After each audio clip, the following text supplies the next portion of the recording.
জানোয়ার ছবিটা যেমন পুরোটা আমার টেকনিক্যাল উপর নির্ভর করতে হবে। একটা ছবি বানালে সব ছবি চাইলেই বানানো যায় না, অ্যাভেটার চাইলেই বানানো যায় না, এর জন্য টেকনোলজি দরকার পড়ে।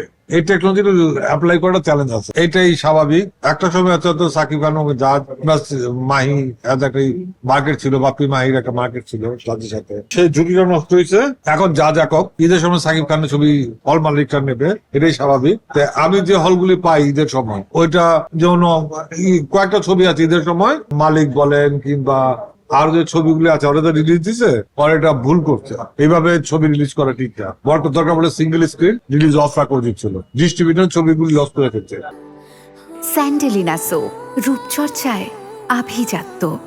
তার মানে ছবির যে ম্যারিটটা ফার্স্টে ঈদের ভিতরে শেষ করে ফেলছে। এটা এই যে যারা ঈদের ভিতরে সাকিব খানের ছবিটা বাদে যারা ছবিটা রিলিজ দিয়েছে তারা সবাই ভুল করছে, সবগুলো ছবি ভুল করছে। হয়তো ডিস্ট্রিবিউটর যাই না, যে ডিস্ট্রিবিউটর ভুল না প্রযোজক ভুল, I don't know, but as a producer আর ডিস্ট্রিবিউটর হিসেবে বলবো এটা ভুল সিদ্ধান্ত। আমিও দিতে পারতাম না 15টা-20টা, বাট এটা ভুল হতো, আমার মাসের ছবিটা কিল হয়ে দিত। এই জন্য ডিস্ট্রিবিউশনের কারণে যদি আমি বড় হলে রিলিজ না দিয়ে ছোট কয়েকটা হলে রিলিজ দেয়, ছবিটা ডেট হয়ে যায়। এটা এখনো ডিসাইড করি ইচ্ছারা আসবে কিনা, আই ডোন্ট নো। কয়টা ছবি রেডি করতে পারি, ছবি রেডি করা অনেকগুলি, এখনকার ছবি রেডি করা শুধু আমার উপর নির্ভর করে, অনেক টেকনিক্যাল ব্যাপারে নির্ভর করে। 7টা ছবি, জানোয়ার ছবিটা যেমন পুরোটা আমার টেকনিক্যাল উপর নির্ভর করতে হবে। 30% AI, 30% VFX এবং 40% রিয়েল শো, এইটার কম্বিনেশন করে যদি করতে পারি তাহলে জানোয়ার মুভিটা হবে। এই কম্বিনেশন যদি ঠিক মতো না করতে জানোয়ার ছবিটা, আমরা কিছুদিন শুটিং করছি, আমার একটা লটের শুটিং যাবো 7 দিন পরে, এই লটের শুটিং যদি সাকসেস না হতে পারি তাহলে জানোয়ার ছবি স্টপ হয়ে যাবে।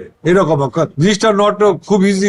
একটা ছবি বানালে সব ছবি চাইলেই বানানো যায় না, অ্যাভেটার চাইলেই বানানো যায় না, এর জন্য টেকনোলজি দরকার পড়ে। আমার এরকম জানোয়ারটা বাংলাদেশের প্রথম একটা নতুন টেকনোলজি অ্যাপ্লাই হবে। এই টেকনোলজি অ্যাপ্লাই করাটা চ্যালেঞ্জ আছে, যেমন চ্যালেঞ্জ ছিল আমার ভালোবাসার রঙ, অনেক চ্যালেঞ্জ ফেস করতে হয়েছে। জানোয়ারটা আমার নতুন একটা টেকনোলজি অ্যাড হবে, নায়ক নায়িকা নতুন থাকবে, ক্যারেক্টার আর্টিস্ট যারা আছে তারা পুরনো সব দামি বড় ক্যারেক্টার, বড় তারকারা আছে। আমার হিসাবে একটা আর্টিস্টের রিমুনারেশন কত হওয়া উচিত, আর্টিস্টের রিমুনারেশন তত হওয়া উচিত যত তার স্যাটেলাইট ভ্যালু। একটা স্যাটেলাইটে মানে আমি টিভিতে স্যাটেলাইটে এই আর্টিস্টের ছবি আমি কত টাকা দিয়ে বিক্রি করতে পারবো, সেটাই তার রিমুনারেশন হওয়া উচিত। এখন যদি সাকিব খান 3 কোটি টাকা চাই, তাহলে আমি যদি 3 কোটি টাকা স্যাটেলাইটে না বিক্রি করতে পারি, আমি তো ব্যবসায়ী, আমি তেমন না। আমি 54টা ছবি বানানোর পর এই জায়গায় আমি আরো 54 ছবিটা বানাইতে চাই।